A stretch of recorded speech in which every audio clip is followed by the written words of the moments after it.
Y yo te voy a preguntar dos cosas. La primera es, ¿dónde chingados está mi maldita notificación, cabrón? La quiero. Y la segunda es, oye, ¿qué no tienes varo? ¿No tienes varo? ¿No vas a donar nada? Perfecto. Comenta este video, comparte este video y por supuesto, suscríbete a este canal. Y hoy te voy a contar una historia bastante chévere de un personaje que se llama Malverde. Así que comencemos. Este criminal que ayudaba a su gente en el nombre de Dios y hoy es considerado un santo por los narcos. Culiacán, Sinaloa, una capilla erigida en la calle Independencia alberga los restos de una de las leyendas más populares de la cultura criminal mexicana. Entre fotografías, arreglos florales y encomiendas que miles de personas levantan año con año, sobresale un busto de Jesús Malverde, una especie de Robin Hood de principios del siglo XX, que se convirtió en una figura sagrada para quienes se dedican al narcotráfico, una de las actividades ilegales que han marcado la historia reciente de México. Pero ¿quién fue Jesús Malverde? ¿Qué tan cierta es la historia de este criminal? ¿Y cómo es que pasó de ser un bandido generoso a que se le considere el santo de los narcos? Sí, el santo de los narcos.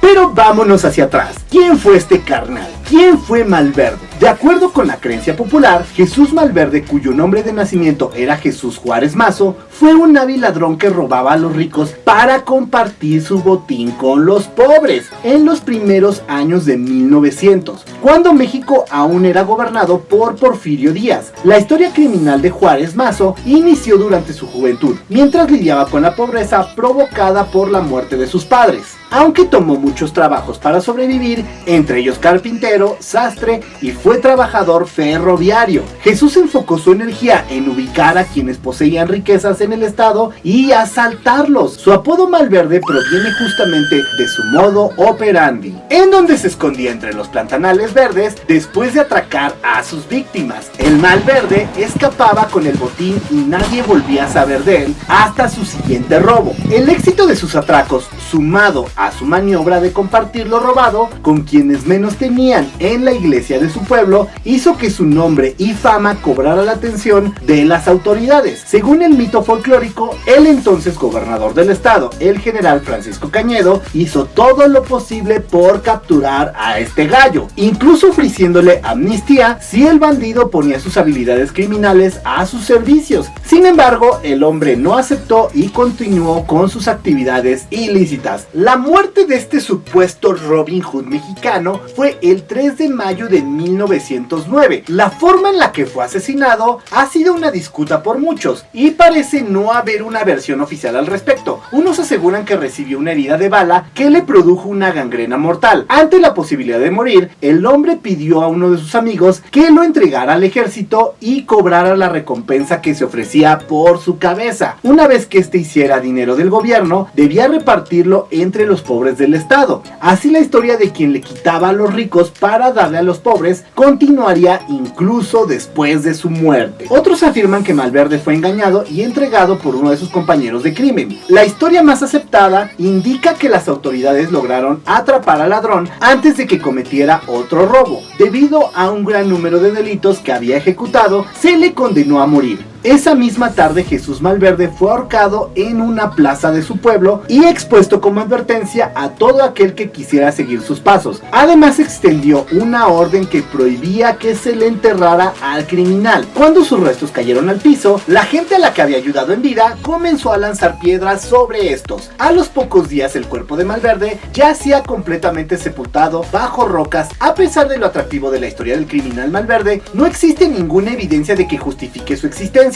De hecho, diversos investigadores y expertos han encontrado que la historia y apariencia del bandido generoso, como se le conoció durante el periodo postrevolucionario, podría estar basada en las vidas de dos famosos ladrones sinaloenses, Heraclio Bernal y Felipe Bachomo. The Lynch Mob, The Popsicle Kings, Chalino and the Bronx. El periodista estadounidense Sam Quiñones señala que la rebeldía antigobierno de Bernal, perseguido por el gobernador Cañedo, traicionado por uno de sus cercanos y conocido como el Rayo de Sinaloa, así como la procedencia humilde y brava de Bachomo, fueron retomadas por la gente de Sinaloa para fortalecer el necesitado mito del ladrón bueno. Esto resultó especialmente benéfico después de que comenzaran a reportarse supuestos milagros atribuidos a Malverde. Sin el reconocimiento de la Iglesia Católica, el bandido se convirtió en una figura venerada en Sinaloa, especialmente por quienes no caminaban por el camino de la ley. De bandido generoso a el santo de los narcos. Tan pronto como la leyenda de Malverde comenzó a popularizarse, las historias de posibles milagros cometidos por su gracia fueron sumándose al mito del forajido. El primero incluso se dio cuando el ladrón aún estaba colgado en la plaza de su pueblo.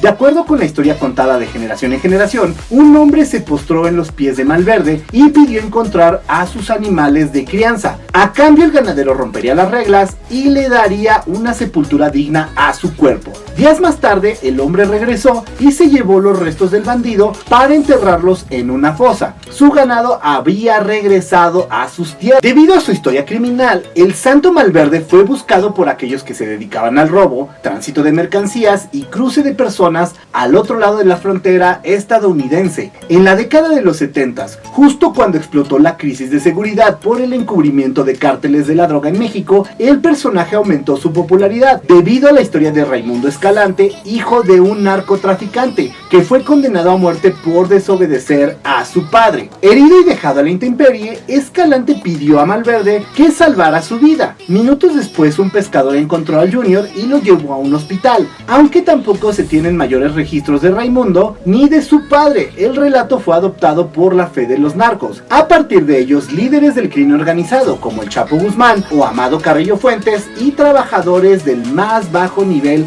se encomiendan al santo para pedir su protección. Una historia bastante chévere. Yo soy Mataullido, el rey del podcast El Rey. Nos vemos el día de mañana.